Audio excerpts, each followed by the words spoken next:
रमज़ान हम सब के लिए बहुत ही बाबरकत और प्यारा महीना है, जहाँ पे हम सबको ये अपॉर्चुनिटी मिलती है कि हम अपने स्टमक को रेस्ट दें और इस तरह से हम बहुत सी बीमारियों से बच सकते हैं जो कि स्टमक से रिलेटेड होती हैं या ओवरऑल हेल्थ के लिए भी रमज़ान के रोज़े बहुत ज़्यादा बेनिफिशियल होते हैं। लेकिन प्रॉब्लम यहाँ पे आती है कि हम सारा दिन तो रोज़ा रखते हैं, लेकिन इफ्तार के बाद सहरी तक हम खाते रहते हैं और हमने करना कुछ भी नहीं होता, कोई फिजिकल एक्टिविटी नहीं होती, हमने सोना होता है। सोने के बाद हम दोबारा जब सहरी में उठते हैं तो हमने फिर खाना होता है। तो इस तरह ओवर ईटिंग करने और फिजिकल एक्टिविटी ना होने की वजह से हमारा वेट लॉस होने की बजाय गेन हो जाता है और फिर at the end of the month हम सब ये कह रहे होते हैं कि हमने तो रोज़े भी रखे लेकिन हमारा वेट कम नहीं हुआ बल्कि ज़्यादा हो गया। अगर हम एक मील प्लान बना लें रमज़ान के लिए, पोर्शंस को कंट्रोल करें और स्मार्ट ट्रेनिंग करें तो इस तरह से ना सिर्फ हम अपने वेट को कम कर सकते हैं बल्कि एक हेल्दी मसल मास भी गेन कर सकते हैं। आज की इस वीडियो में मैं आप लोगों को कुछ ऐसी चीज़ें बताऊंगा जिसके थ्रू आप इजीली रमज़ान में वेट लॉस कर सकते हैं। So make sure you watch this video till end ताकि आप लोगों को कंप्लीट इन्फॉर्मेशन मिल सके।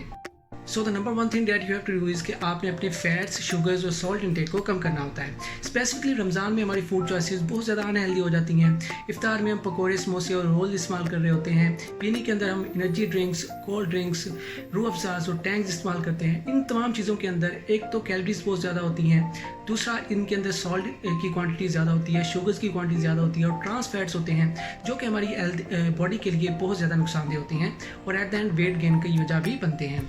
अब अगर आप इन चीज़ों को फ्राइड इस्तेमाल करने की बजाय आप रोस्टेड चिकन या ग्रिल चिकन इस्तेमाल करें और वेजिटेबल्स को आप बॉयल करके इस्तेमाल करें, पोटैटो के आप फ्राइज़ बनाने के बजाय उसको बॉयल इस्तेमाल करें, तो इस तरह से ना सिर्फ आपकी वो फूड इनटेक हो रही होगी, आपको न्यूट्रिशनल बेनिफिट्स मिल रहे होंगे, बल्कि उससे आपका वेट भी गेन नहीं होगा। इसी तरह अगर आप पीने के अंदर देख लें तो आप एनर्जी ड्रिंक्स और कोल्ड ड्रिंक्स इस्तेमाल करने की बजाय अगर आप फ्रेश जूसेस इस्तेमाल करते हैं, सिंपल वाटर इस्तेमाल करते हैं, तो ना सिर्फ इस तरह से आपकी एनर्जी रिक्वायरमेंट्स पूरी होती हैं, आप हाइड्रेट रहते हैं, बल्कि आपका वेट भी गेन नहीं होता। एग्स, बीन्स और मीट आपके प्रोटीन्स का एक ही सोर्स कंसिडर किए जाते हैं और प्रोटीन्स हमेशा से कार्बोहाइड्रेट्स और फैट्स की बजाय बेहतर एनर्जी सोर्स कंसिडर किया जाता है जब आपने वेट को कम करना होता है। तो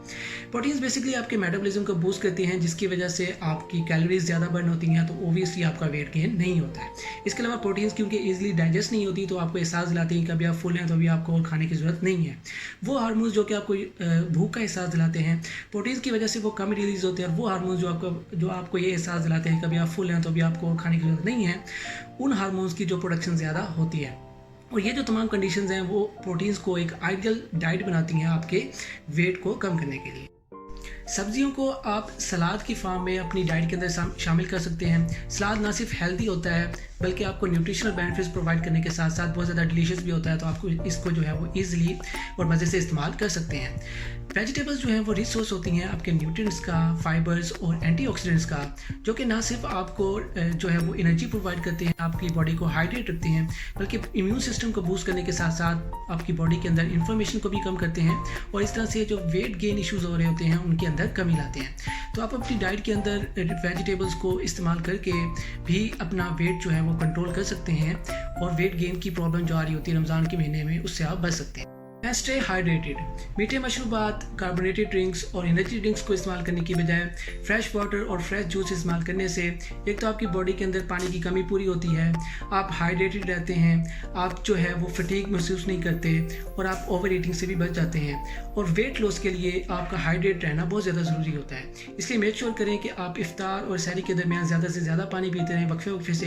ताकि आप जो है वो पानी की कमी की वजह से होने वाली प्रॉब्लम से भी बच सकें और आपका वेट भी गेन ना हो। ड्यूरिंग डे टाइम क्योंकि हमारी एनर्जी लेवल्स इतने नहीं होते हैं कि हम एक्सरसाइज कर सकें, इसलिए ये रिकमेंड किया जाता है कि इफ्तार के बाद आप 3 से 4 घंटे के बाद खाने पीने की बजाय अगर आप एक्सरसाइज करें, लाइट एक्सरसाइज जैसे कि वॉकिंग या रनिंग करें, तो इससे ना सिर्फ आपका मेटाबॉलिज्म बेहतर होता है बल्कि आप जो है क्योंकि कैलोरीज बर्न कर रहे होते हैं तो ओबियसली आपको वेट गेन भी नहीं होता है। इसके अलावा आप ये मेक श्योर करें कि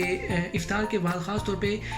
हाई इंटेंसिव एक्सरसाइज जैसा कि कार्डियो या फिर वेट लिफ्टिंग ना करें, क्योंकि ऐसा करने से आपको फ़ायदे की बजाय नुकसान भी हो सकता है। So this was some tips जो कि आप रमज़ान में इस्तेमाल कर सकते हैं अपना वेट को कम करने के लिए। If you think it was helpful तो प्लीज़ मेरे चैनल को सब्सक्राइब करें, इस वीडियो को लाइक करें और अपने फ्रेंड्स के साथ भी शेयर करें। Till the next time, have a good day.